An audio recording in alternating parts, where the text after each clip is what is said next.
ওনার জামানার মধ্যে একটা ঘটনা ঘটছিল, বলবো বলবো শুনবেন সবাই শুনবেন তো। এবার সিদ্দিক আকবর রাদিয়াল্লাহু তাআলা জামানার মধ্যে একটা ঘটনা ঘটছিল। ও আমার বাবারা, আমার বন্ধুরা, গভীর মনোযোগ অন্তরে কানটা লাগাইয়া দেন। এক ব্যক্তি, জৈনিক ব্যক্তি মারা গেল। মারা যাওয়ার পরে যখন ওই ব্যক্তিকে আপনার কাফনের কাজ শেষ করলো, শেষ করার পরে যখন জানাজার ময়দানের মধ্যে নিল, আপনার এলাকার মধ্যে মানুষ মারা যাওয়ার পরে কাফনের কাজ শেষ করিয়া জানাজার মাঠের মধ্যে নেই কি নেই না? আর যেরকম না, নেই কি নেই না? যখন নিল, নেওয়া যাওয়ার পরে ওই ব্যক্তিটাকে সবাই যখন লাইনের মধ্যে দাঁড়ালো, সারিবদ্ধভাবে লাইনের মধ্যে দাঁড়ানোর পরে দেখতেছে কাফনের ভিতরে কি জানি নাড়াচাড়া করতেছে। আল্লাহু আকবার। এবার মানুষ ডাক দিয়ে বলতেছে, সিদ্দিক আকবর, জীবনে কত মানুষের জানাজা পড়লাম গো, আজকে ভিন্ন একটা জানাজা আমরা পড়তেছি। কেন আমরা দেখতে পাচ্ছি জানাজার যে খাটটা রয়েছে, খাটিয়ার মধ্যে কাফনের ভিতরে যেন কি লড়তেছে। এমন তো অবস্থায় কয়েকজন মানুষ এই লাশের আপনার যে মাথার উপর যে একটা বান থাকে, যে মুঠি থাকে, এই বানটা খুলে যাওয়ার পরে যখন খোলার পরে দেখতেছে তার গলার মধ্যে, লাশের গলার মধ্যে একটা সাপ থাকে। তার অঙ্গ প্রত্যঙ্গের মধ্যে তাকে আপনার সবল দিতেছে, তাকে আঘাত করতেছে। আল্লাহু আকবার বলুন। আর জোরে কন্যা ইয়া রাসূলুল্লাহ।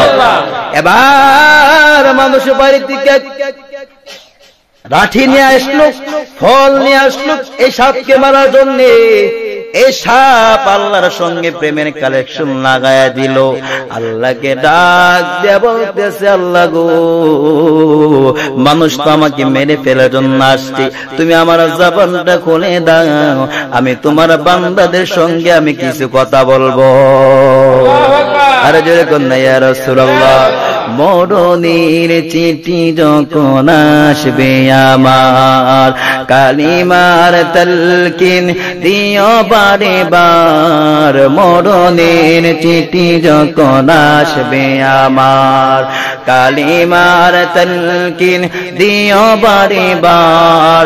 দাও দেখা দাও নবীজি আমায়, দাও দেখা দাও নবীজি আমায়। বাঞ্চারামপুর আশিক তোমার, কালাইনগর আশিক তোমার। ইয়া রাসূলুল্লাহ, কি উপায় হবে আমার, বলুন না ইয়া রাসূলুল্লাহ, কি উপায় হবে আমার। ইয়া হাবিবাল্লাহ, কি উপায় হবে আমার। এ আমার বাবারা, আমার বন্ধুরা, গভীর মনোযোগ ও পর্দানিশীন মা বোনেরা গো, কানটা লাগিয়া দেন। এবার মানুষ যখন বেন্দা লইয়া, সল লইয়া, যখন লাঠি খুঁটা নিয়া ওই সাপকে আঘাত করতে এসেছে, সাপ ডাক দিয়া বলে, আল্লাহর বান্দারা রে, তোমরা কেন এসেছো আমাকে আঘাত করতা? আমি তো ওই ব্যক্তিকে সবুজ দিয়েছি, এটা আমার কোনো ইচ্ছা নয়, এটা হচ্ছে আল্লাহ রাব্বুল আলামিনের অর্ডার। আরে জোরে কন্যা ইয়া রাসূলুল্লাহ, উচ্চ কণ্ঠে বলুন না ইয়া হাবিবাল্লাহ। এবার সাপ ডাক দিয়ে বলতেছে, আল্লাহর বান্দারা রে, তোমরা আমাকে মাইরো না, তোমরা আমাকে মাইরো না। ওই ব্যক্তিকে কেন আমি আঘাত করতেছি আল্লাহর হুকুমে তোমরা জানবানি। এবার ওই ব্যক্তিরা ডাক দিয়ে বলতেছেন, কেন একটু বলুন না, একটু বলুন। এক নাম্বার হচ্ছে ওই ব্যক্তিকে আমরা আঘাত করতেছি, এক নাম্বার হচ্ছে ওই ব্যক্তিটা আপনারা সময় মতে নামাজ পড়তো না। আল্লাহু আকবার বলুন। আমরা কি নামাজ পড়ি বাজার? ও আমার বাবারা, আমার বন্ধুরা, আমার নামাজ পড়া দরকার আছে না নাই? আরো জোরে কন্যা আছে না নাই? কম না বেশি? আরো জোরে কন্যা কম না বেশি? এবার আমার বন্ধুরা আমার, তারপরে সব ডাকতে বলতেছে আল্লাহর বান্দারা রে, ও আল্লাহর বান্দারা। এবার আল্লাহর বান্দারা ডাকতে বলতেছে সাপরি, তুমি কই দিন যাবত ওই ব্যক্তিকে তোমরা এরকম তুমি ওইরকম ভাবে তাকে আঘাত করবা, সবল দিবা। এবার সাপ ডাকতে বলতেছে আল্লাহর বান্দারা রে, ও আল্লাহর বান্দারা, কিয়ামতের আগ পর্যন্ত তাকে এই ব্যক্তিকে আমি সাপ আঘাত করতে থাকবো, সবল দিতে থাকবো। আল্লাহু আকবার বলো। এবার সাপ ডাকতে বলতেছে আল্লাহর বান্দারা, 2 নম্বর কেন জানোনি তাকে আঘাত করতেছি? 2 নম্বর হচ্ছে ওই ব্যক্তিরা আপনার যাকাত দিত না।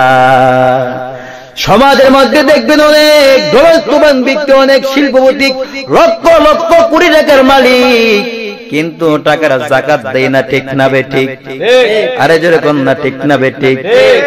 আজকে তুমি মানুষদেরকে ফাঁকি দিতে পারবা, কিন্তু আল্লাহকে ফাঁকি দেওয়া সম্ভব না। ঠিক না বে ঠিক?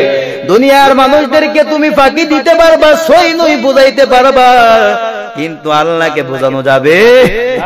আরে যেরকম না, আল্লাহকে বোঝানো যাবে? ও আমার বাবারা, আমার বন্ধুরা, ও আমার বাবারা রে। এবার 3 নম্বর কারণ হচ্ছে, 3 নম্বর কারণ হচ্ছে সাপে ডাকতে বলতেছে আল্লাহর বান্দারা, 3 নম্বর কারণ হচ্ছে ওই ব্যক্তিকে কেন সবল দিচ্ছি? 3 নম্বর কারণ হচ্ছে ওই ব্যক্তিরা আলেম উলামারা ওয়াজ করত, নসিহত করত, কিন্তু ওই ব্যক্তি আলেম উলামার কথা ওই ব্যক্তি শুনতো না। আলেম উলামার কথা শোনার দরকার আছে না নাই? আরো যেরকম শোনার দরকার আছে না নাই?